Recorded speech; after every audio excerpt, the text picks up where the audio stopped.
چیز کی بشارت دو؟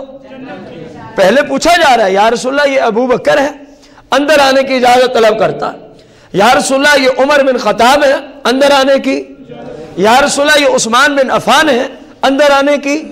سرکار نے فرمایا ان کو اجازت بھی دے دو اور ساتھ ساتھ کہہ دو سرکار نے تمہیں جنتی قرار دے دیا ہے.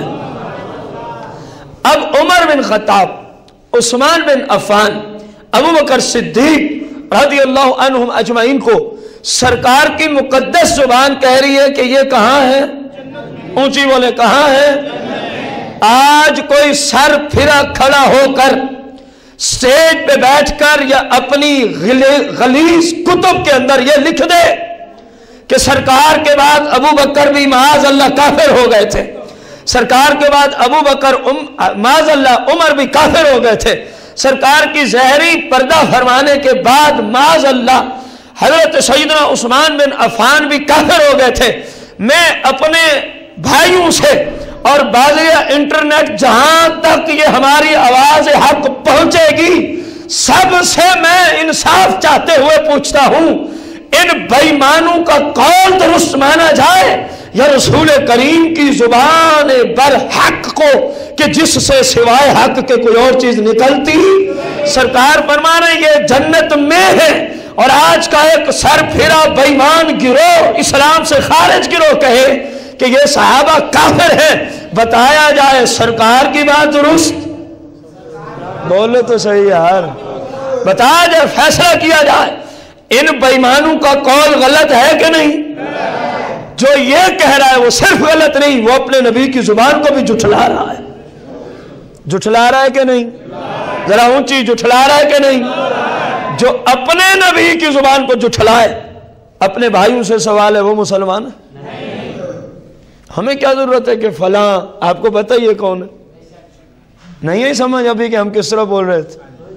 بھلے کوئی سنی بھی یہ جملے بولے، اسلام کا فتویٰ اس پہ یہی ہے. اگر سنی کوئی، میں خود اپنی مثال دیتا ہوں، اللہ نہ کرے اس گھڑی سے پہلے موت آ جائے، اگر میں کوئی صحابہ کرام علیہم رضوان کی شان میں ایسا ناپاک جملہ کہوں تو اسلام سے میں بھی خارج، کیونکہ اسلام تو سبھی کے لیے یکساں ہے. کمال اس بات کی، حد اس بات کی ہے، جن کو اللہ اور اس کا رسول جنتی قرار دے رہے ہیں صرف مسلمان نہیں، قطعی طور پہ یہ جنتی ہیں. بھائی میں اور آپ مسلمان ہیں، میں اور آپ الحمدللہ کیا ہیں؟ لیکن ہم کسی کو کہہ سکتے ہیں کہ ہم جنت پہ پہنچے ہوئے ہیں؟ امید اپنی جگہ مسلم، ہمیں اللہ کی رحمت پہ امید ہے کہ سرکار علیہ السلام کی شفاعت کے صدقے انشاءاللہ پہنچیں گے، لیکن گارنٹی تو نہیں دے سکتے نا کہ رب کی ہمارے بارے میں خفیہ تدبیر کیا ہے وہ آپ بہتر جانتا ہے، وہ آپ اس چیز کو بہتر. اور ادھر گارنٹی دینے والا کوئی مفتی نہیں. ابو بکر صدیق جنتی ہیں، یہ کسی مفتی کا فتویٰ نہیں. عمر بن خطاب جنتی ہیں، یہ کسی مفتی اسلام کا فتویٰ نہیں کہ ٹھکرا دیا جائے.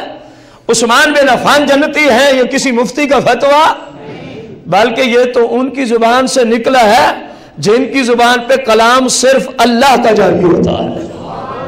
زبان آپ کی چلتی ہے، کلمات اللہ کی طرف سے ہوتے ہیں. یہ قرآن کا فیصلہ ہے، کلمات اللہ کی. تو معلوم ہوا جو صحابہ کو ایسی ویسی بات کرنے والا ہے وہ بے ایمان ہے، اس کا اسلام سے کوئی تعلق، کیونکہ رسول کریم صلی اللہ علیہ وسلم ایک جانب آ گئے اور اسی کے مد مقابل یعنی اسی عقیدے کے جو آپ نے ہمیں عطا فرمایا ایک پورا گروہ آ گیا. تو لا محالہ ایک گروہ نہیں، پوری دنیا کے افراد بھی اگر ایک طرف چلے جائیں نا، سرکار فرمائے یہ جنتی ہے اور ساری دنیا والے کہیں معاذ اللہ یہ کافر ہے، تو ساری دنیا کفر کی طرف چلی جائے گی. سرکار کا جملہ غلط ثابت نہیں ہو سکتا. یہ تو ابھی ایک نہ ہونے کے مترادف گروہ کی بات ہے. اگر مسلمانوں کی طرف اس کی نسبت کی جائے تو ان کی تعداد کچھ بھی نہیں ہے، یہ تو ان کی بات ہے. اگر سارے لوگ بھی اس طرح کا گندا عقیدہ رکھ لیں تب بھی سرکار کے جملے پر حق ہے. سرکار کے جملے تو جو یوں کہے نا علی ولی اللہ و خلافتہ بلا فصل، بھلے کلمے میں بھلے اذان میں، تو وہ ان تینوں صحابہ کو کافر کہہ رہا ہوتا ہے. عربی پڑھ کے اس کا مطلب یہاں یہ ہوتا ہے کہ یہ تینوں فارغ تھے، پہلا خلیفہ آیا تو علی المرتضیٰ آیا ہے. تو جو ان تینوں کو کافر کہے وہ خود کافر ہوتا ہے. وہ خود کیا ہوتا ہے؟ بھلے وہ کوئی بھی ہو، بھلے وہ کوئی بھی ہو، اس بات سے سروکار نہیں۔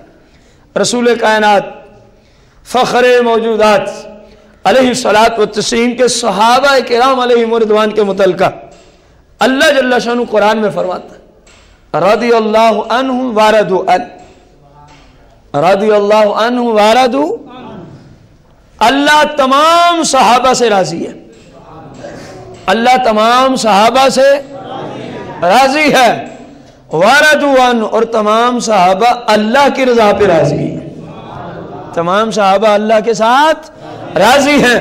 اب قرآن کہے اللہ تمام صحابہ سے راضی ہے، اللہ تمام صحابہ سے، اور کوئی بے ایمان کہے نہیں سرکار کے بعد تو سوائے 3 کے سارے کافر ہو گئے تھے۔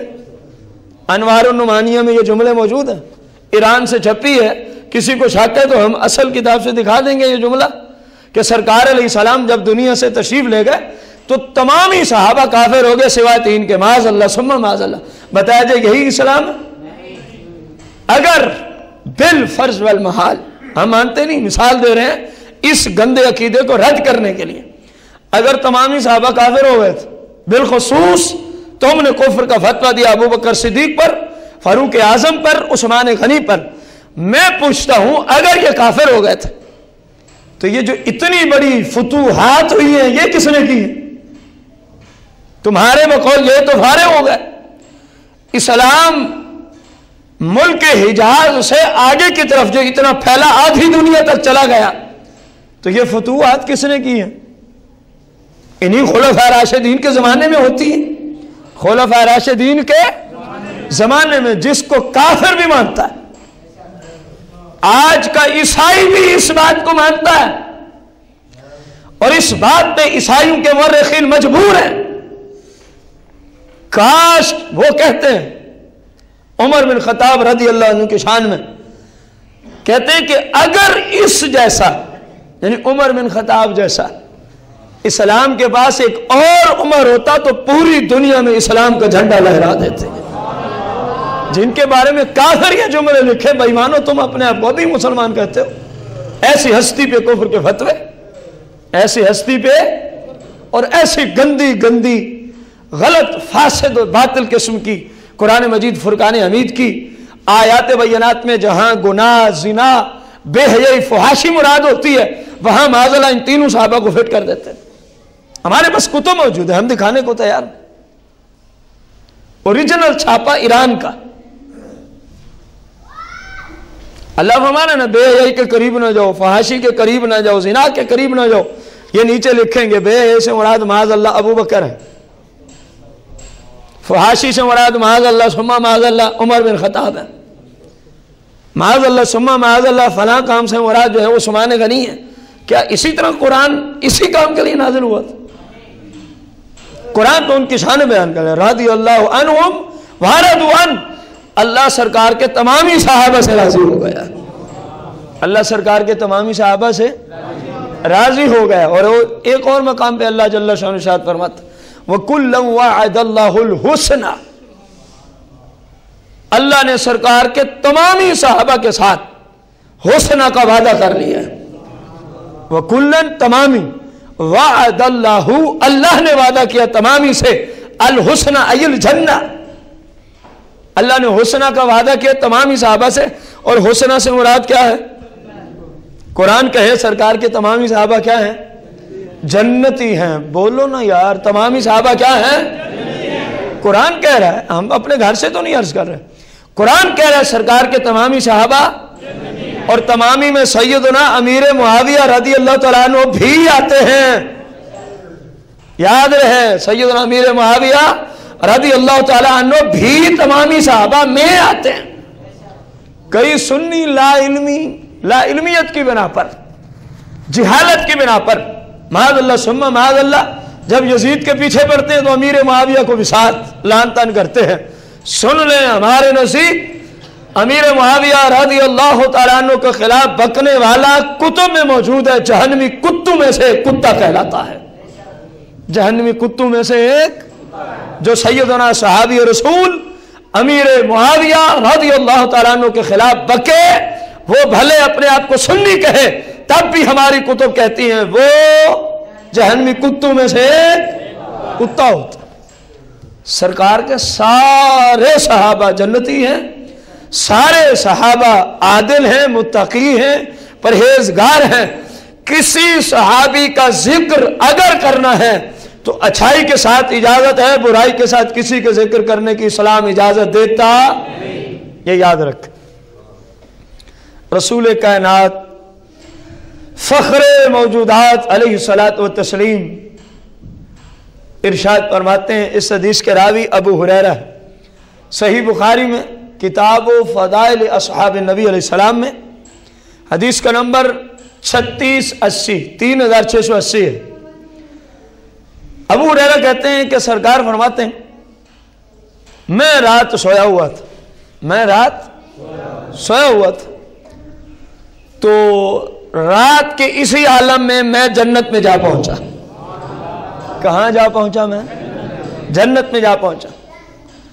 فَإِذَا إِمْرَأَةٌ تَتَوَدَّأُ إِلَى جَانِبِ قَصْرٍ، تو میں نے ایک محل دیکھا بڑا حسین و جمیل جو صرف سونے سے بنایا گیا تھا. کس چیز سے بنا تھا؟ سونے سے، ذهب، گولڈن سے. اس کی ایک جانب ایک عورت وضو کر رہی تھی. فَقُلْتُ لِمَنْ هَذَا الْقَصْرُ، تو میں نے فرشتوں سے سوال کیا یہ محل کس مقدس ہستی کا ہے؟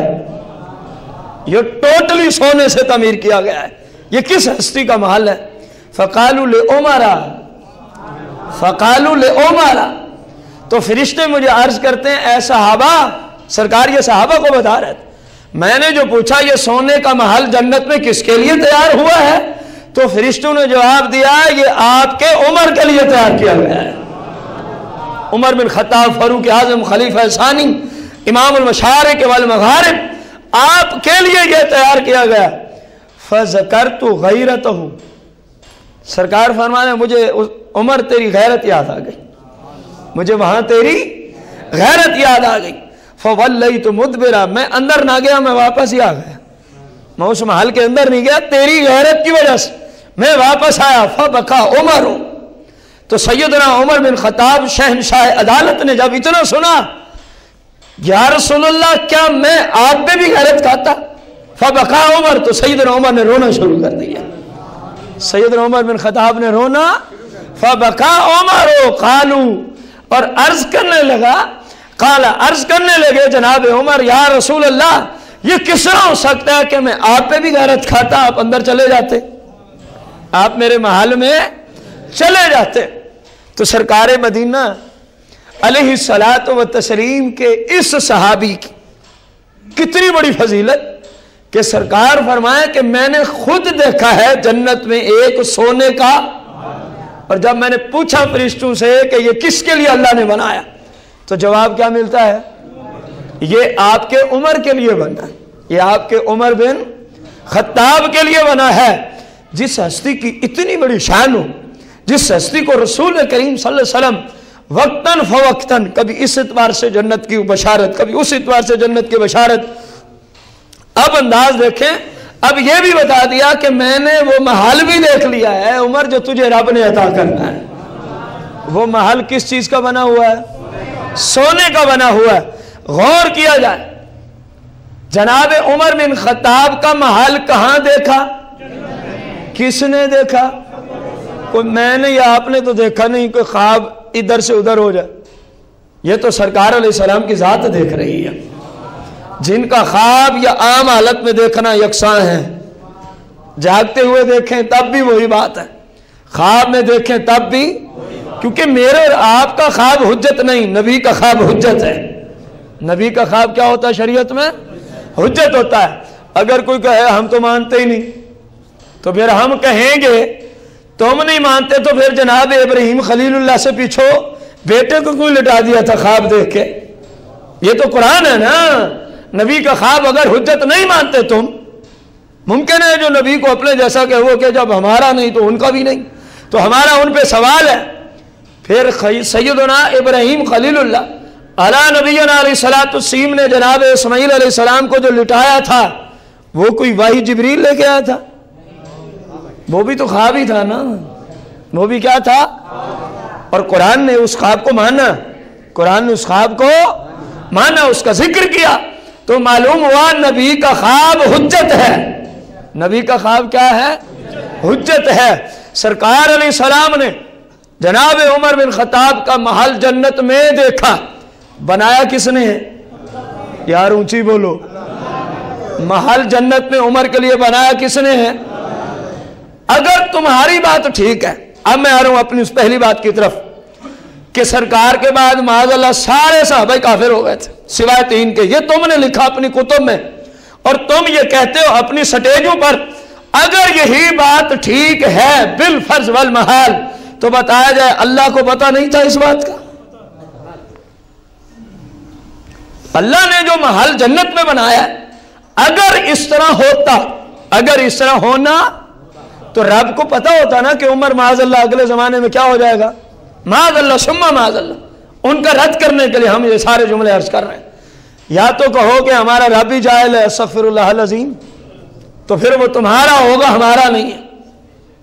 جو عالمین کا رب ہے اس کی طرف جہالت کی نسبت ہو سکتی نہیں۔ خمینی ہو تو پتہ نہیں ہے، خمینی ہو تو کوئی ممکن ہے تم اس کو اس سٹیج پہ مانتے ہو، یہ ممکنات میں سے ہے نا۔